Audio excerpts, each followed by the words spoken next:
30 तारखेला जो कल्याणमध्ये प्रकरण झालेला आहे, जे अशोक स्तंभ जे उखडून काढलेला आहे आणि जो इथले गौतम बुद्धांच्या ज्या मूर्त्या आहेत तेही तोडण्यात आलेल्या आहेत, त्या घटनास्थळी आता आपण उपस्थित आहोत. आपल्यासोबत काही मान्यवर जोडलेले आहेत. सर, काय सांगाल, हा जो संपूर्ण प्रकार घडलेला आहे यावर तुमचं काय म्हणणं आहे की हा जो न काय डायरेक्ट गौतम बुद्धांच्या मूर्त्यांना असं तोडणं किंवा अशोक स्तंभाला असं उखडणं हे बरोबर आहे का चुकीचं आहे? अतिशय निंदनीय घटना झालेली आहे. उल्हासनगरमध्ये कल्याणमध्ये जो वालधुनी परिसर आहे, त्या परिसरामध्ये आदरणीय पूज्य भंतीजी यांनी बुद्ध फाउंडेशनची ही जागा आहे, ही जागा 29 एकर मध्ये प्रसारित झालेली आहे. या जागेमध्ये ठिकठिकाणी आपण बघू शकता, माझ्या पाठीमागे अशा प्रकारे मूर्त्या ठेवण्यात आल्या होत्या. याच्यानंतर विजय स्तंभ ठेवण्यात आला होता. काही मनोवादी जातीवादी महानगरपालिका यांच्या डोळ्यामध्ये ही जमीन खुपली.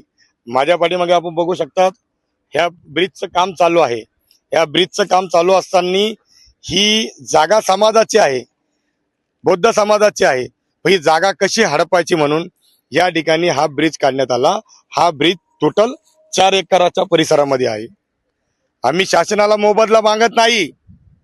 शासनाला सांगतो, तुम्ही जो आम्हाला मोबदला देत असाल तर या ठिकाणी साचीचा जो बुद्ध स्तूप आहे तो बांधून देण्यात यावा. एक भिक्खू संघाचा जो निवासस्थान आहे तो बांधून देण्यात यावा. महाबोधी महाविहार ज्या ठिकाणी जे बुद्ध विहार होतं तसं या कल्याणच्या भूमीमध्ये पण बांधून देण्यात यावं. आणि इथे मेडिटेशन सेंटर खूप मोठ्या पद्धतीने महानगरपालिकेने बांधून देण्यात यावा.